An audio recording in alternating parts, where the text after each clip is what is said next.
Learn and joy with जे या चॅनलमध्ये आपणा सर्वांचं स्वागत आहे. Welcome to my channel learn and joy with J. मित्रांनो, आज आपण इंग्रजी ग्रामर क्वेश्चन टॅगवर 30 महत्त्वाचे PYQ जे CTET आणि TETमध्ये विचारले जाऊ शकतात त्यावर आपण आज चर्चा करणार आहोत. नमस्कार सर्व शिक्षक मित्रांनो, विद्यार्थी मित्रांनो. आपण इंग्रजीच्या क्वेश्चन टॅग या भागावर आजची आपली PYQ घेणार आहोत. क्वेश्चन टॅग शक्यतो पेपर क्रमांक 2साठी विचारला जातो. 6वी ते 8वी अध्यापन करणारे जे आपले शिक्षक बांधव असतील, ज्यांनी इंग्रजी घेतला असेल, त्यांच्यासाठी आजची तासिका आहे. तर सुरू करूया आपण आजची आपली तासिका. प्रश्न पहिला आहे, choose the correct question tag for the following sentence. आता 1 ते 30पर्यंत जेवढे काही प्रश्न आहे त्यामध्ये सर्वच्या सर्व प्रश्नामध्ये आपल्याला क्वेश्चन टॅग काय करायचं आहे, लावायचा आहे किंवा ओळखायचा आहे. पर्याय 4 दिले असतील त्यापैकी. त्यामुळे आता आपण प्रत्येक वेळी फक्त वाक्य वाचणार आहोत आणि त्याचा क्वेश्चन टॅग आपण योग्य जो आहे तो घेणार आहोत. आवश्यक त्या ठिकाणी स्पष्टीकरण सुद्धा दिलं जाईल. चला, तर या ठिकाणी आपण बघू शकता वाक्य जे आहे ते वाक्य या ठिकाणी पॉझिटिव्ह आहे. आता क्वेश्चन टॅगचा मूळ नियम आहे, जर वाक्य निगेटिव्ह असेल तर त्या ठिकाणी क्वेश्चन टॅग पॉझिटिव्ह होतो, आणि जर त्या ठिकाणी जर आपलं वाक्य जे आहे ते पॉझिटिव्ह असेल तर क्वेश्चन टॅग निगेटिव्ह, आणि वाक्य जर निगेटिव्ह असेल तर क्वेश्चन टॅग पॉझिटिव्ह. म्हणजे होकारार्थी वाक्य असेल तर नकारार्थी त्याच्या विरुद्धार्थी त्याच्या विरुद्ध काय होतं, क्वेश्चन टॅग येतो. हे मात्र लक्षात ठेवायचं असेल. वाक्य पॉझिटिव्ह तर क्वेश्चन टॅग निगेटिव्ह, वाक्य निगेटिव्ह क्वेश्चन टॅग पॉझिटिव्ह. तर अशा प्रकारे हे जे वाक्य आहे हे वाक्य पॉझिटिव्ह आहे. पहिले आपल्याला वाक्य शोधावं लागेल पॉझिटिव्ह. चला, मग याचा जो क्वेश्चन टॅग आहे तो या ठिकाणी निगेटिव्ह येणार आहे. तर या ठिकाणी लक्षात ठेवायचं, निगेटिव्ह क्वेश्चन टॅग होताना जर त्या ठिकाणी पॉझिटिव्ह वाक्यात आय एम असेल तर एम आय असं ॲमंट होणार नाही, तर ते आरंट होईल. म्हणून आरंट आय, पर्याय क्रमांक C हे या प्रश्नाचं योग्य उत्तर होईल. चला, पुढचा प्रश्न बघूया आपण.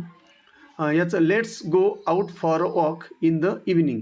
तर या ठिकाणी जर तुम्ही बघितलं तर या वाक्यामध्ये क्वेश्चन टॅग जो आहे तो या ठिकाणी काय होणार आहे, पॉझिटिव्ह होणार आहे. लक्षात ठेवायचं. कारण का, तर या ठिकाणी वाक्य जे आहे ते वाक्य या ठिकाणी निगेटिव्ह आहे. कारण याची जेव्हा वाक्याची सुरुवात बघा, लेट्स या शब्दाने जेव्हा त्याची वाक्य सुरुवात होते तेव्हा त्या ठिकाणी आपण तो नियम लक्षात न ठेवता डायरेक्ट त्या ठिकाणी जेव्हा लेट्स शब्दाने वाक्याची सुरुवात होईल तेव्हा त्या ठिकाणी शाल वी, त्या ठिकाणी डोळे झाकून शाल जे आहे ते शाल आपल्याला वापरायचं आहे. आणि क्रियापद, कारण लेट्स गो आपण बऱ्याच जणांना म्हणतो, त्या चला जाऊया, म्हणजे जास्त लोक त्या ठिकाणी आपण म्हणत असतो. म्हणून लेट्स जे आहे ते अनेक व्यक्तींसाठी वापरलं असतं. म्हणून शाल वी या ठिकाणी पर्याय क्रमांक जो B आहे, शाल वी, हे या प्रश्नाचं योग्य उत्तर होणार आहे. त्याचं क्वेश्चन टॅग शाल वी. चला, पुढचा प्रश्न बघूया. Open the door at once. प्रत्येक वाक्यामध्ये आपल्याला क्वेश्चन टॅग त्याचा योग्य करेक्ट क्वेश्चन टॅग आपल्याला ओळखायचा आहे. Open the door at once या ठिकाणी सुद्धा जर बघितलं तुम्ही तर आपलं जे वाक्य आहे ते वाक्य जेव्हा पॉझिटिव्ह इम्परेटिव्ह सेंटेन्स असेल, म्हणजे ऑर्डर दिली असेल, रिक्वेस्ट दिली असेल, तेव्हा त्या ठिकाणी लक्षात ठेवायचं आपल्याला निगेटिव्ह पॉझिटिव्ह हा फरक फक्त या ठिकाणी लक्षात ठेवायचा नाही. जर ऑर्डर दिली असेल आणि ती पॉझिटिव्ह असेल तर त्या ठिकाणी वाक्यामध्ये विल किंवा शाल असेल किंवा वूड असेल तर त्या ठिकाणी त्याचा आपल्याला वापर करायचा आहे. आता open the door at once म्हणजे कोणाला तरी एका व्यक्तीला त्या ठिकाणी सांगितलेलं आहे. म्हणून या ठिकाणी विल किंवा वूड जे असेल ते त्याच्यामध्ये आपल्याला घ्यायचं आहे. तर वूड यू किंवा विल यू, मग या ठिकाणी विल यू आहे. पर्याय क्रमांक B विल यू हा या प्रश्नाचा ह्या वाक्याचा योग्य क्वेश्चन टॅग होणार आहे. पुढचा बघूया आपण प्रश्न क्रमांक 4. Nobody has called for me today. आता नोबडी आला याचा अर्थ हे वाक्य काय आहे, हे वाक्य आहे निगेटिव्ह. लक्षात ठेवायचं, निगेटिव्ह शब्द त्यामध्ये आलेला आहे. मग आता याचा क्वेश्चन टॅग काय होणार आहे, पॉझिटिव्ह होणार आहे. मग या ठिकाणी जर तुम्ही बघितलं हॅव दे आता आणि हॅज ही हे दोनच पॉझिटिव्ह या ठिकाणी आहेत. मग आता हॅव दे आणि हॅव ही हॅज ही याच्यापैकी काय होईल, तर या ठिकाणी लक्षात ठेवायचं आहे हॅव घ्यायचं आहे आपल्याला. हॅज न घेता हॅव आपल्याला घ्यायचं आहे. म्हणून या ठिकाणी कारण ते अनेक वचन आहे की नोबडी म्हणजे जास्त लोक आहेत त्या ठिकाणी, म्हणून या ठिकाणी आपण हॅज न घेता हॅव घेणार आहे. म्हणून हॅव दे पर्याय क्रमांक 1 हे याचं योग्य जे काय क्वेश्चन टॅग होणार आहे, पर्याय क्रमांक 1 A. पुढचा प्रश्न बघूया आपण. प्रश्न क्रमांक 5. There are many challenges ahead of us. आता हे वाक्य जर बघितलं तुम्ही तर हे वाक्य पॉझिटिव्ह आहे. There are many challenges ahead of us. तर या ठिकाणी लक्षात ठेवायचं साधा नियम आहे. आता वाक्य पॉझिटिव्ह आहे तर या ठिकाणी त्याचा जो क्वेश्चन टॅग आहे तो निगेटिव्ह. मग आता आर आलेल्या वाक्यामध्ये आर हे काय आहेत, त्याचं ऑक्झिलरी म्हणजेच काय सहाय्यकारी क्रियापद आहे. मग त्या ठिकाणी आपण त्याला सोबत घेऊया. आर, आता आरचं काय होईल, आरंट. आरंट दिअर, आरंट दिअर. पर्याय क्रमांक बी आरंट दिअर हे त्याचं योग्य उत्तर होणार आहे. त्यानंतर प्रश्न क्रमांक 6 बघूया. He seldom visits his native place nowadays. आता बघा शेल्डम आलेला आहे तर या ठिकाणी शेल्डम जो असतो, शेल्डम हा जो शब्द आहे हा निगेटिव्ह शब्द आहे. लक्षात ठेवायचं, शेल्डम काय आहे, निगेटिव्ह शब्द आहे. याचा अर्थ हे जे वाक्य आहे हे निगेटिव्ह आहे. मग याचा क्वेश्चन टॅग मात्र पॉझिटिव्ह होईल. मग या ठिकाणी आता आपण ही सी याचं सहाय्यकारी क्रियापद यामध्ये आलेलं आहे का, नाही. मग या ठिकाणी आता हिच्या सोबत आपण काय घेतो, म्हणजे शक्यतो ही जे असतं याचा पर्याय जो असतो तो तृतीय पुरुष एकवचनी म्हणजे डज आहे की नाही. या ठिकाणी आपण काय घेतो असतो, डज घेऊ. मग आता डज ही कुठे बघा, डज ही तर पर्याय क्रमांक बी. डज ही पर्याय क्रमांक बी हे या प्रश्नाचं योग्य उत्तर होणार आहे. त्याचा प्रश्न 7. Choose the correct question tag आहे की नाही. चला, बार्किंग डॉग्स शेल्डम बाईट्स. आता या ठिकाणी बार्किंग डॉग्स शेल्डम बाईट या ठिकाणी सुद्धा काय आलेलं आहे, शेल्डम. म्हणजे हे वाक्य कसं आहे, निगेटिव्ह आहे. आता या ठिकाणी बार्किंग डॉग्स आलेले म्हणजे अनेक वचन आहे या ठिकाणी. मग या ठिकाणी आपल्याला काय घ्यावं लागेल, आता वाक्यात कोणत्याही प्रकारचं या ठिकाणी काय नाही आहे, सहाय्यकारी क्रियापद नाही आहे. मग आता सहाय्यकारी क्रियापद याच्यावर कोणतं होईल वाक्य बघून घ्यावं लागेल आपल्याला. हे वाक्य आहे वर्तमान काळाचं, निगेटिव्ह वाक्य आहे, simple present टेन्समधलं.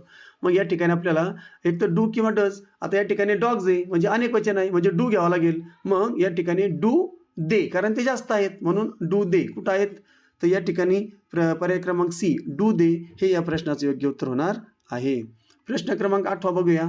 Choose the correct question tag आहे की नाही. Don't make a noise here. आता वाक्य कसं आहे, निगेटिव्ह आहे. वाक्य कसं आहे, निगेटिव्ह. त्याचा जो हे काय होणार आहे या ठिकाणी, आता वास्तविक या ठिकाणी बंधन टाकलेलं आहे म्हणजे करू नका, म्हणजे या ठिकाणी एक प्रकारे ऑर्डर दिलेली, आदेश दिलेला आहे. तर या ठिकाणी तो आदेश कसा आहे, निगेटिव्ह आहे. म्हणून या ठिकाणी त्याचा क्वेश्चन टॅग पॉझिटिव्ह होईल. आता या ठिकाणी जेव्हा असं करू नका तसं असं म्हटलेलं असतं म्हणजे भविष्य काळी जे काही ऑक्झिलरी व्हर्ब आहे तो या ठिकाणी आपल्याला घ्यायचा आहे. तर आता विल बघा, वाक्यामध्ये विल आहे कुठं, शाल आपण घेणार नाही, या ठिकाणी विल आपण घेणार आहोत. तर या ठिकाणी विल यू, कारण काय या ठिकाणी don't make a noise here म्हणजे एका व्यक्तीला आपण सांगतोय इथं गोंधळ करू नकोस आहे की नाही, इथं गोंगाट करू नकोस, एका व्यक्तीला सांगितलं. म्हणून या ठिकाणी विल यू हे या प्रश्नाचं योग्य उत्तर होणार आहे. पर्याय क्रमांक सी विल यू. त्यानंतर प्रश्न क्रमांक 9 जाऊया. Something is burning in the kitchen. याचा आपल्याला क्वेश्चन टॅग आपल्याला बघायचा आहे. आता वाक्य जर बघितलं तुम्ही तर something is burning in the kitchen म्हणजे या ठिकाणी हे पॉझिटिव्ह सेंटेन्स आहे. मग याचा जो क्वेश्चन टॅग आहे तो निगेटिव्ह होईल. मग या ठिकाणी जेव्हा समथिंग असं येतं, एनिथिंग, समथिंग, नथिंग, तेव्हा त्या ठिकाणी ते सिंग्युलर नेचर प्रोनाउन असतं. मग त्याच्यासोबत आपल्याला इट घ्यावं लागेल, त्याच्यासोबत आपल्याला काय घ्यावं लागेल, इट घ्यावं लागेल. तर या ठिकाणी आपण समथिंग एक वापरणार नाही. मग आता वाक्यातलं ऑक्झिलरी वर्ब आहे इज, मग आपल्याला निगेटिव्ह करायचं आहे त्याचं, इजंट इट. या ठिकाणी इजंट इट हे त्याचं योग्य उत्तर आहे. आणि पर्याय क्रमांक कुठं आहे, इजंट इट, तर पर्याय क्रमांक बी इजंट इट हे या प्रश्नाचं योग्य उत्तर आहे. 10वा प्रश्न बघूया आपण. Choose the correct question tag. चला, nothing was found missing from the locker. आता नथिंग शब्द आला आहे म्हणजे याचा अर्थ हे वाक्य काय आहे, निगेटिव्ह आहे. वर्तमान काळात भूतकाळातलं ते निगेटिव्ह वाक्य आहे. तर या ठिकाणी वॉज त्यामध्ये आलेला आहे. मग आता आपल्याला फक्त काय आहे, वॉजच्या पुढं काय घ्यावं लागेल ते बघायचं, कारण आपल्याला वॉजंट होणार नाही, कारण ऑलरेडी वाक्य निगेटिव्ह आहे. मग आपल्याला पॉझिटिव्ह वॉज आहे. मग आता वॉजच्या पुढं काय घ्यायचं, तर वॉजच्या पुढं या ठिकाणी आपल्याला या ठिकाणी इट घ्यावं लागेल. कारण का या ठिकाणी ते सब्जेक्ट जे आहे नथिंग, जेव्हा नथिंग येईल तेव्हा त्या ठिकाणी लक्षात घ्यायचं की सब्जेक्ट जे आहे ते आपल्याला इट वापरायचं आहे, त्याचं सर्वनाम या ठिकाणी आपल्याला वापरायचं आहे. मग वॉज इट हे या प्रश्नाचं योग्य उत्तर आहे. पर्याय क्रमांक सी. चला, प्रश्न क्रमांक 11 बघूया. Each of the students has submitted the project. आता बघा ईच आलेलं आहे, वाक्य तर पॉझिटिव्ह. चला, पण ईच ऑफ स्टुडंट्स म्हणजे या ठिकाणी जास्त विद्यार्थी आहेत म्हणजे अनेक वचन या ठिकाणी लक्षात ठेवायचं आहे. म्हणजे आपल्याला सब्जेक्ट घेताना अनेक वचनी सब्जेक्ट घ्यावं लागेल. मग आता या ठिकाणी जे हॅज आहे ते हॅज चालेल का, नाही, मग हॅव घ्यावं लागेल. हॅजचं कारण एक जर असतं सिंगल असतं तर हॅज, परंतु अनेक विद्यार्थी फक्त स्टुडंट असतं तर मग हॅज, पण स्टुडंट्स आहे म्हणून या ठिकाणी हॅव घ्यावं लागेल. मग आता हॅवंट काय आहे, हॅवंट दे, कारण ते अनेक विद्यार्थी आहेत म्हणून हॅवंट दे. तर योग्य पर्याय हॅवंट दे, पर्याय क्रमांक ए. चला पुढचं बघूया, 12वं वाक्य वाचूया आपण. I have barely enough money to buy food. आता बेअरली हे काय आहे, हे निगेटिव्ह आहे. बेअरली काय आहे, हे निगेटिव्ह फॉर्म आहे, म्हणून या ठिकाणी याचा जो क्वेश्चन टॅग होणार आहे तो पॉझिटिव्ह होणार आहे. मग आता या ठिकाणी हॅव ऑलरेडी दिलेला आहे, मग हॅव आय, एकदम सोपं, हॅव आय, पर्याय क्रमांक डी. चला पुढचं 13वं बघा. You use to play cricket in your childhood. बघा वाक्य कोणतं आहे, you use to play cricket in your childhood. म्हणजे जो यूज टू आहे की नाही, नुसतं यूज टू असतं तर मग वर्तमानकाळी, पण वाक्य भूतकाळी आहे. वाक्य काय आहे, भूतकाळी. मग याच्यामध्ये ऑक्झिलरी वर्ब आहे का, नाही. मग जेव्हा जेव्हा ऑक्झिलरी वर्ब नसेल तेव्हा आपण डू, डीड यांचा वापर करत असतो. तर या ठिकाणी डजचा वापर करतो. वाक्य भूतकाळी तर डीड वापरावं लागेल. आता डीड नुसतं डीड येईल का, तर वाक्य कोणतं आहे, पॉझिटिव्ह आहे. मग पॉझिटिव्ह असेल तर त्याचं निगेटिव्ह, मग डिडंट, मग काय येईल, डिडंट, आणि पुढे यू आहेचे, डिडंट यू, याचा अर्थ पर्याय क्रमांक बी, डिडंट यू हे या प्रश्नाचे योग्य उत्तर आहे. चला पुढचं घेऊया, प्रश्न क्रमांक 14कडे जाऊया.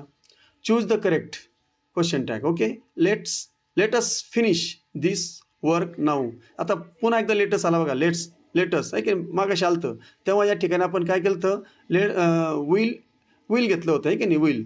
तर त्या ठिकाणी आता आपण या ठिकाणी शाल घेणार आहोत, कारण का या ठिकाणी शाल, आता अनेक लोक आहेत आहे की नाही, शाल उई. आता या ठिकाणी निगेटिव्ह पॉझिटिव्ह निगेटिव्ह हा नियम लागू होत नाही, लक्षात ठेवायचं. तर शाल अस फिनिश दिस वर्क नाऊ. तर या ठिकाणी अनेक लोक त्या ठिकाणी आहेत म्हणून विल आपल्याला उई घ्यावं लागेल, शाल उई, पर्याय क्रमांक सी, शाल उई हे या प्रश्नाचे योग्य उत्तर आहे. चला पुढचा 15वा प्रश्न बघा. One must be careful about one's health. तर या ठिकाणी वाक्य जे आहे ते वाक्य आहे पॉझिटिव्ह. चला वाक्य तर पॉझिटिव्ह आलं, तर या ठिकाणी जो करता आहे वन, हा वन जसाच्या तसाच राहणार आहे, लक्षात ठेवायचं. वन या ठिकाणी बदलणार नाही, कारण त्या ठिकाणी ते आपल्याला वन जसंच्या तसंच वापरावं लागेल. मग या ठिकाणी मस्ट पण या ठिकाणी दिलेलं आहे, म्हणजे ऑक्झिलरी वर्ब जे आहे ते मस्ट आलेलं आहे. आता मस्टंट, या ठिकाणी मस्टंट वन आणि क्वेश्चन मार्क, बी, पर्याय क्रमांक बी हे या प्रश्नाचे योग्य उत्तर आहे. चला 16वा प्रश्न बघूया आपण. द ज्युरी वॉज या ठिकाणी jury was unanimous in its decision. The jury was unanimous in its decision. तर या ठिकाणी जर तुम्ही बघितलं तर वाक्य जे आहे ते वाक्य या ठिकाणी कोणतं आहे, तर वाक्य आपलं पॉझिटिव्ह आहे की नाही, वाक्य कसं आहे, पॉझिटिव्ह आहे. मग आता ज्युरी म्हणजे या ठिकाणी एक गट आहे, तो गट असल्यामुळे त्या ठिकाणी त्याचं अनेक वचन नाही आहे, ते गट त्यांचा एक गट आहे, ते कलेक्टिव्ह नाऊन आहे, तर ज्युरी. म्हणून या ठिकाणी आपल्याला जे आहे वॉज तर आलेलं आहे, पण आता वाक्य पॉझिटिव्ह असल्यामुळे निगेटिव्ह, वॉजंट. आता वॉजंट फक्त ज्युरीच्या ऐवजी काय घ्यायचं, तर इट घ्यावं लागेल, कारण त्या ठिकाणी त्यांचा बंच आहे, वॉजंट इट, पर्याय क्रमांक सी, वॉजंट इट हे या प्रश्नाचे योग्य उत्तर आहे. 17वा प्रश्न बघा. The jury were divided in their opinion. आता या ठिकाणी बघा ज्युरी आलेले, पर्यंत त्यांचं जे डिसिजन आहे ते विभागलेलं आहे, प्रत्येकाचं वेगवेगळं आहे, म्हणजे प्रत्येक आलेलं आहे या ठिकाणी. आता मात्र या ठिकाणी हा एक बंच नाही, तर हे अनेक आहेत आहे की नाही, या ठिकाणी ते काय आहेत, अनेक आहेत. म्हणून या ठिकाणी आता आपल्याला ज्युरीच्या ऐवजी आपण या ठिकाणी इट घेणार नाही, तर आपल्याला दे घ्यावं लागेल. आता वाक्य कोणतं आहे, पॉझिटिव्ह आहे, मग त्याचं निगेटिव्ह वेअर तर दिलेलं आहे, वेअरंट दे येईल आपलं, वेअरंट दे, पर्याय क्रमांक डी, वेअरंट दे. त्यानंतर 18वा प्रश्न बघा. He has a lot of books. आता या ठिकाणी जर बघितलं तर लॉट ऑफ बुक्स, त्याच्याकडे खूप पुस्तके आहेत है की नाही. तर या ठिकाणी आता आपल्याला त्याच्याकडं, तो कोण आहे, तो एकटा आहे, तर या ठिकाणी लक्षात ठेवायचं आहे तो. मग आता शेवटी तर ही तर येणार आहे आपलं, पण आता हॅज है की नाही, या ठिकाणी आपण ऑक्झिलरी व्हर्ब या ठिकाणी हॅज जे आहे ते मुख्य क्रियापदाचं काम करते, ते ऑक्झिलरी व्हर्ब नाही आहे. मग जेव्हा ऑक्झिलरी व्हर्ब नसेल तेव्हा आपण डू, डज, डीड वगैरे घेत असतो. तर या ठिकाणी आपल्याला हीच्या सोबत पण डज घेतो, वाक्य आहे पॉझिटिव्ह, मग या ठिकाणी निगेटिव्ह त्याचा फॉर्म जो आहे तो डझंट होईल, डझंट ही. अशा प्रकारे पर्याय क्रमांक ए हे या प्रश्नाचे योग्य उत्तर आहे. चला पुढचा 19वा प्रश्न बघूया आपण. Few people knew the answer to the questions. या ठिकाणी फ्यू पीपल, आता लक्षात ठेवायचं, few people knew the answer of the question. आता जर तुम्ही बघितलं तर फ्यू हा जो शब्द आहे, फ्यू, नुसतं फ्यू जर आला तर हे निगेटिव्ह फॉर्म असतो, पण फ्यू जर आला तर तो पॉझिटिव्ह असतो. लक्षात ठेवायचं. आता फ्यू पीपल म्हणजे नगण्य आहे की नाही, फ्यू पीपल म्हणजे नगण्य म्हणजे निगेटिव्ह फॉर्म आहे तो, तर वाक्य आहे निगेटिव्ह. मग आता आपल्याला याचं पॉझिटिव्ह आपल्याला घ्यावं लागेल. आता पीपल म्हणल्यानंतर अनेक लोक आले म्हणून या ठिकाणी, आणि ऑक्झिलरी वर्ब आहे का वाक्यामध्ये? नाही. मग आता वाक्य आहे भूतकाळी, मग आपल्याला डीड घ्यावं लागेल. डीड दे, कारण अनेक वाक्य आहेत म्हणून डीड दे. लक्षात, अशा प्रकारे पॉझिटिव्ह त्याचा क्वेश्चन टॅग होणार आहे. पर्याय क्रमांक सी, डीड दे हे या प्रश्नाचे योग्य उत्तर आहे. पुढचा प्रश्न, 20वा प्रश्न बघूया आपण. Choose the correct question tag for the following sentence. A few. आता बघा, मगाशी काय आलं तर नुसतं फ्यू आलं, आता फ्यू आलेलं आहे. आता फ्यू जेव्हा येतं तेव्हा त्या ठिकाणी ते पॉझिटिव्ह मानलं जातं. A few students attend the online lecture. आता या ठिकाणी फ्यू हे काय आहे? पॉझिटिव्ह आहे. मग याचा जो क्वेश्चन टॅग आहे तो निगेटिव्ह होणार आहे. मग या ठिकाणी आता पुन्हा वाक्यामध्ये ऑक्झिलरी वर्ब नाही, मग आपल्याला डीड घ्यावं लागेल. आता डीडचं झालं डिडंट, मग डिडंट आता या ठिकाणी स्टुडंट्स आहे बघा, म्हणजे अनेक वचन आहे, तर म्हणून या ठिकाणी दे, डिडंट दे हे पर्याय क्रमांक 1 डिडंट दे हे या प्रश्नाचे योग्य उत्तर होईल. पुढचा प्रश्न, प्रश्न क्रमांक 21. Little progress has been made in this case. आता हे बघा, लिटल प्रोग्रेस. आता लिटल जे आहे, हा लिटल शब्दसुद्धा, लिटल म्हणजे खूप कमी म्हणजे नगण्य, मग या ठिकाणी लिटल शब्दसुद्धा काय असतो? हा निगेटिव्ह फॉर्म आहे. तो एक प्रकारे सेमी निगेटिव्ह त्याला म्हणता येईल. तर अशा प्रकारे जर निगेटिव्ह फॉर्म असेल तर पॉझिटिव्ह त्याचं काय येणार आहे? क्वेश्चन टॅग येणार आहे. म्हणून आता या ठिकाणी ऑलरेडी बघा हॅज आलेलं आहे. आता ऑक्झिलरी वर्ब आपल्याला दिलेला आहे हॅज बीन, आहे की नाही, कारण मुख्य क्रियापद यामध्ये पुढे मेड आहे, त्यामुळे हॅज हे ऑक्झिलरी वर्ब आहे. मग आता ऑक्झिलरी वर्ब असल्यामुळे आपण त्याला घेणार आहोत. मग आता हॅजचं हॅझंट होईल, कारण वाक्य काय आहे? पॉझिटिव्ह. मग या ठिकाणी हॅझंट, मग हॅझंट आता इट घ्यावं लागेल आपल्याला. हॅझंट इट म्हणजे पर्याय क्रमांक ए, हॅझंट इट हे या प्रश्नाचे योग्य उत्तर आहे. पुढचा प्रश्न, प्रश्न क्रमांक 22. A little. आता बघा, इथं सुद्धा तसंच आहे, अ लिटल आलं आहे. आता अ लिटल म्हणल्यानंतर हे पॉझिटिव्ह मात्र लक्षात ठेवायचं. नुसतं लिटल असेल तर negative, a little positive. A little cooperation is needed from your side. या ठिकाणी कुपरेशन जो आहे, तर या ठिकाणी a little cooperation is needed from your side. तर आता या ठिकाणी वाक्य आहे, पहिली गोष्ट हे पॉझिटिव्ह, म्हणजे याचा क्वेश्चन टॅग निगेटिव्ह व्हायला पाहिजे. तर या ठिकाणी इज आलेला आहे की नाही, इज आलं याचा अर्थ, कारण मुख्य क्रियापद नीड आहे पुढं, मग इज आलं तर आता वाक्य पॉझिटिव्ह असल्यावर निगेटिव्ह होईल, म्हणजे इजंट. आता इजंट सोबत काय घ्यायचं? तर इजंट या ठिकाणी आपल्याला इट घ्यावं लागेल. पर्याय क्रमांक बी, इजंट इट हे या प्रश्नाचे योग्य उत्तर आहे. पुढचा प्रश्न, प्रश्न क्रमांक 23. I think he is right.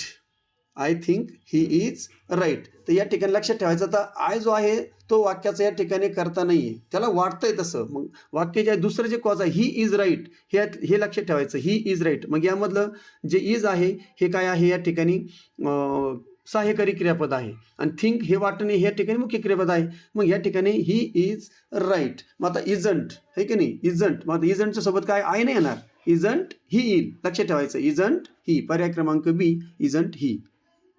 त्यानंतर 24वा प्रश्न बघा. Choose the correct question tag for the following sentence. You dare not. You dare not. आता नॉट आलंय म्हणजे याचा अर्थ निगेटिव्ह.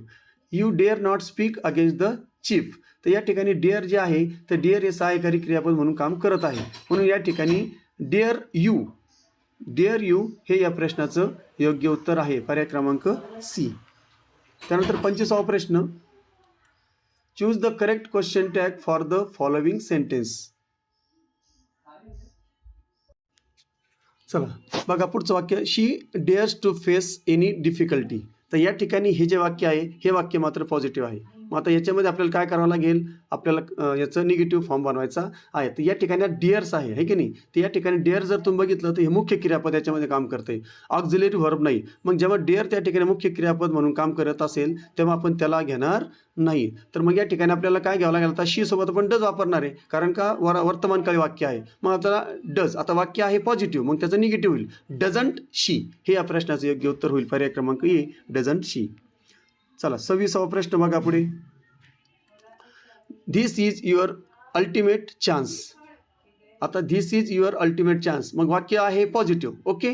आता यामध्ये ऑक्झिलरी व्हर्ब सुद्धा दिलेला आहे इज. आता इजंट आहे की नाही. आता इजंट, आता धिस जेव्हा येतं वाक्यात लक्षात ठेवायचं, धिस वगैरे जर आलं एकवचनी आहे, धिस आलं तर त्याच्यासोबत आपण धिस घेणार नाही, तर त्याचं इटमध्ये रूपांतर करायचं आहे. त्यामुळे हे लक्षात ठेवायचं. धिस आलं तर धिस, दॅट आलं, धिस येव किंवा दॅट येव, तर त्याचं काय करायचं, इटमध्ये रूपांतर करायचं. आणि जर दोज आलं, दीज आलं तर त्याचं कशामध्ये रूपांतर करायचं, देमध्ये रूपांतर करायचं. हे मात्र लक्षात ठेवायचं आहे. चला या ठिकाणी मग आता इजंट काय होईल, इजंट इट. पर्याय क्रमांक सी, इजंट इट हे या प्रश्नाचे योग्य उत्तर होईल. त्यानंतर 27वा प्रश्न.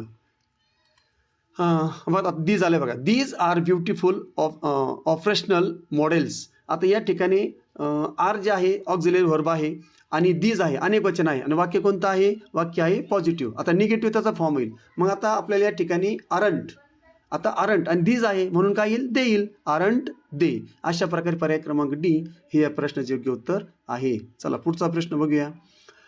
Everyone was cheering for the national team. आता एव्हरीवन म्हणजे याचा अर्थ भरपूर लोक आहेत त्या ठिकाणी, एव्हरीवन आहे की नाही. आता या ठिकाणी एव्हरीवन वॉज जरी असलं तरी या ठिकाणी एव्हरीवन त्या ठिकाणी भरपूर लोक त्या ठिकाणी काय करत होते, चेअरिंग करत होते नॅशनल टीमला.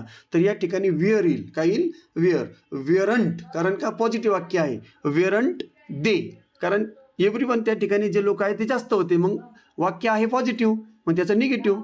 वॉजचा ऐवजी वेअर घ्यावं लागेल. वेअरचं झालं वेअरंट आणि वेअरंट दे आणि वेअरंट दे. अशा प्रकारे क्वेश्चन जो काही पर्याय आहे, पर्याय ए वेअरंट दे हे या प्रश्नाचे योग्य उत्तर होईल. 29वा प्रश्न बघा. Choose the correct question tag for the following sentence. He oughts to respect his elder. आता ऑट्स जे आहे ते ऑट्स टू जर बघितलं तुम्ही तर या ठिकाणी ऑट्स टू आपल्याला हे घेताना स्टँडर्ड जे आहे तर या ठिकाणी हे वाक्य जे आहे ते वाक्य पॉझिटिव्हच आहे बघा. He oughts to respect his elder. Oughts to आहे की नाही. तर या ठिकाणी ऑट्स जे आहे तर या ठिकाणी आपल्याला दोन क्रियापद आहे. यामध्ये रिस्पेक्ट म्हणजे आदर करणे म्हणजे ऑट्स जे आहे ते सहाय्यकारी क्रियापद म्हणून आलेलं आहे. तर या ठिकाणी ऑट्स हे पॉझिटिव्ह असल्यामुळे ऑट्स त्याला पर्याय क्रमांक ए ऑटन्स ही हे या प्रश्नाचं योग्य उत्तर होणार आहे पर्याय क्रमांक ए. आणि शेवटचा प्रश्न. I use to be quite shy. तर या ठिकाणी I use to be quite shy. तर या ठिकाणी आता हे वाक्य जे आहे भूतकाळी आहे आणि वाक्य आहे पॉझिटिव्ह. मग या ठिकाणी आपल्याला सहाय्यकारी क्रियापद या वाक्यात कुठंच नाही. मग आपल्याला काय घ्यावं, डीड घ्यावं लागेल. मग आता डीडचं निगेटिव्ह होईल डिडंट आणि डिडंट आय. अशा प्रकारे पर्याय क्रमांक पहिलाच डिडंट आय हे या प्रश्नाचे योग्य उत्तर होणार आहे. आशा करतो की तुम्हाला क्वेश्चन टॅग समजला असेल. सर्वच्या सर्व प्रश्न जे आहेत ते मुद्दाम टफ आहेत पेपर क्रमांक 2साठी. पेपर क्रमांक 1साठी जर क्वेश्चन टॅग आला तर तो इतका टफ नसतो. आशा करतो सर्वांना आवडला असेल. जर तुमचा इंग्रजीचा पेपर 2 असेल तर तुम्हाला नक्की फायदा होईल. पण यातले जर तुम्हाला क्वेश्चन टॅग जर बनवता आले तर पेपर 1साठी कोणताही क्वेश्चन टॅग यावं तुम्ही त्या ठिकाणी मार्क गमवू शकणार नाही, हे मात्र निश्चित सांगतो. जरा प्रश्न टफ होते तरी आशा करतो सर्वांना समजले असतील. नसेल समजले तर पुन्हा एकदा बघा. 2-3 गोष्टी आहेत त्या अपवादात्मक त्यामध्ये असतात, कारण स्टँडर्ड इंग्लिशमध्ये मॉडर्न इंग्लिशमध्ये त्या ठिकाणी त्याच्यामध्ये थोडे चेंजेस असतात, म्हणून तेवढे बदल असतात. तेवढे 1-2 बदल जर सोडले तर मला वाटत नाही की तुम्हाला त्या ठिकाणी लक्षात येणार नाही. नक्कीच लक्षात येईल. पुन्हा आपण भेटणार आहोत नवीन तासिकेमध्ये. जर व्हिडिओ आवडला असेल तर नक्की लाईक करा, शेअर करा आणि मित्रांपर्यंत पाठवा, जेणेकरून त्यांनाही याचा फायदा होईल. पुन्हा आपण भेटूया नवीन तासिकेमध्ये. तोपर्यंत जय हिंद, जय महाराष्ट्र.